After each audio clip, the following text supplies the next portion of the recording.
Hello मंडळी, back again new video. तर मित्रांनो, आता सकाळचे 8:30 वाजलेत आणि आता आमचा नाश्ता वगैरे झाला आहे. मी आशिष आणि अर्णव. अर्णव हाय कर. ओके. तर आता आम्ही चाललोय गावात म्हणजे आमची मावशी आहे, म्हणजे आंबेघरमध्ये. आता आमचं गावसुद्धा आंबेघरच आहे, परंतु आम्ही वरंडेवाडीमध्ये मोडतो. तर आता आम्ही चाललोय गावात. तर तिकडे काही काम आहे, कामानिमित्त आम्ही चाललोय. अर्णव वगैरे सोबत आहे, आशिष आहे. तर चला आपण व्हिडिओ कंटिन्यू ठेवू आणि आम्ही काय काय मजा करतोय जाता येता ते तुम्हाला दाखवण्याचा प्रयत्न करू.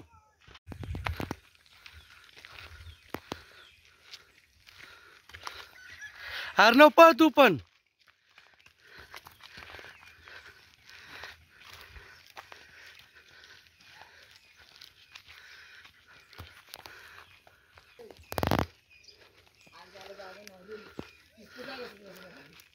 तर मंडळी, आता आम्ही आलेलो आहोत शाळेमध्ये आणि ही पाहू शकता जिल्हा परिषद प्राथमिक शाळा वरंडेवाडी. शाळेचा परिसर अतिशय निसर्गरम्य वातावरणाने घेरला आहे. ही पाहू शकता तुम्ही झाडी. चारी बाजूस शाळेच्या झाड आहेत आणि ही खरं तर इथे असलेले विद्यार्थी असतील, जसं की माझी बॅच असेल किंवा त्याच्यानंतरची बॅच असतील, त्या सर्वांनी ही लावलेली झाड आहेत.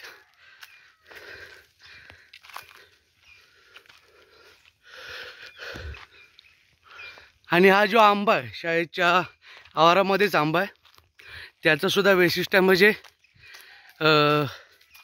पाऊस वगैरे जर आला, जर आंबा पिकायला लागला असेल तर भरपूर प्रमाणात याच्यामध्ये आंबे मिळतात.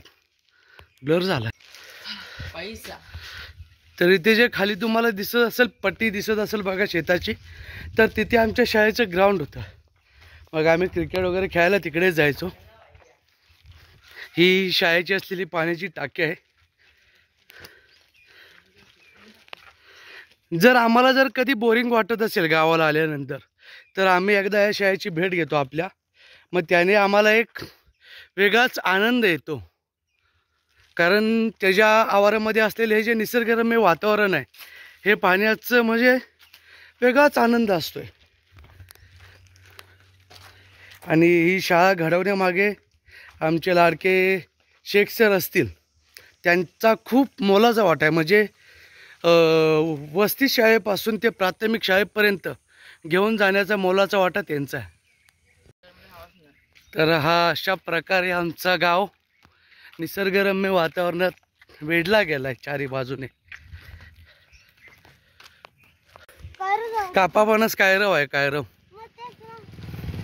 मग कायरव जाय संध्याकाळी जाऊया सायल्याला घेऊन. मामाने सांगितलं ना, कापापणच काढून ठेवला आहे. नाही, गरपादूला मावशीनं दिला होता ना गावात. ते मावशीनं काय काय तिथं आली, ते त्यांना बोल म्हणायचं मला कापापणच पाहिजे. हा का आशिष, उद्या येणार ना तू काम कराय? हा, येणार ना. बघ आता तू ऑन कॅमेरा बोलतोय सर. उद्या मोठा बंगला तर बांधायचा आहे ना वर्षापासनं.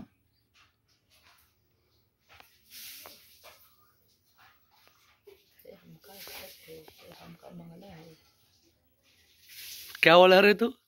ये हमका घर है, बहुत बड़ा है. हे बघा आमची कांची दीदी मोठा पिझ्झा करत आहे. पिझ्झा म्हणजे भाकरीच.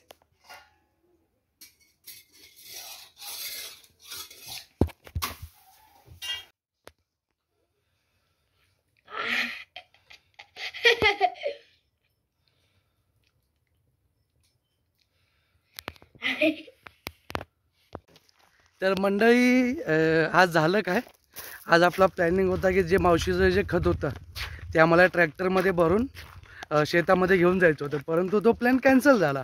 का तर ट्रॅक्टरच भेटला नाही. तर ट्रॅक्टर आता उद्या आहे. सो आता आम्ही उद्या परत येणार आहे सेम काम करण्यासाठी. तर आता म्हटलं आलो होतो तर तुम्ही पाहिलं असेल की आम्ही चाय वगैरे पिला, त्याच्यानंतर अर्णवनं सुद्धा नाश्ता केला. आणि तसंच इथे आलो होतो तर एक मच्छीवाला आला होता, म्हणजे फिश. तर आता ती मच्छी घेतली आम्ही. आशिषकडे पिशवी आहे. आशिष, पिशवी दाखव, थांब जरा. दिसते नाही. 250 रुपये पावती, 200 रुपये किलो. काटा घुसला. घर झालं. शिक्षा भेटली शिक्षा. तर मंडळी आता आम्ही आलेलो आहोत आमच्या मठावरती. मठावर म्हणजे हा जो एरिया दिसतोय ना त्याला मठ असं बोलतात. आणि आम्ही ज्यावेळेस लहान होतो, म्हणजे लहान म्हणण्यापेक्षा पाठच्या 2-3 वर्षापूर्वी बोललं तरी चालेल, आम्ही इथे सकाळ संध्याकाळ 2 टाईम आम्ही ज्यावेळेस उन्हाळ्यामध्ये आपण सुट्टीला गावी येतो त्यावेळेस आम्ही इथे क्रिकेट खेळायचो. तर ही जी पट्टी दिसते ह्या पट्टीमध्ये ग्राउंड असायचं. आणि तो जो दुसरा बांध दिसतोय ना तुम्हाला, तो दुसरा बांध म्हणजे 6 असायचा. आणि काही मुले अशी होती जी वरती रस्त्यावरती सुद्धा बॉल मारायचे. म्हणजे हे ते ग्राउंड होतं. आणि आमच्या गावच्या टुर्नामेंट वगैरे आम्ही इथेच ऑर्गनाईज करायचो. परंतु आता इथे गावाला जास्त कोण नसल्यामुळे हे सगळं असं राहिले, कोणीच खेळायला येत नाही इकडे. पण ही एक छोटीशी आठवण होती, ती मला दाखवायची वाटली. आता जे कोण आमचे गाववाले असतील, जे मुंबईला असतील, व्हिडिओ बघत असतील, त्यांना या जुन्या आठवणी लक्षात येतील की हा अरे आम्ही इथे खेळलो होतो हॉटेवर. आणि ते चापा आहे, या चापेवरती आम्ही फुल वगैरे काढायला यायचो. तर मंडळी आता मी परत आलेलो आहे आमच्या घरी. तर वाटलं की चला व्हिडिओ इथे संपूया, कारण असं भरपूर मोठा होऊ शकतो. तर हा व्हिडिओ इथे संपवतोय. जर तुम्ही चॅनलवरती नवीन असाल तर चॅनलला सबस्क्राईब करा, लाईक करा आणि शेअर करा.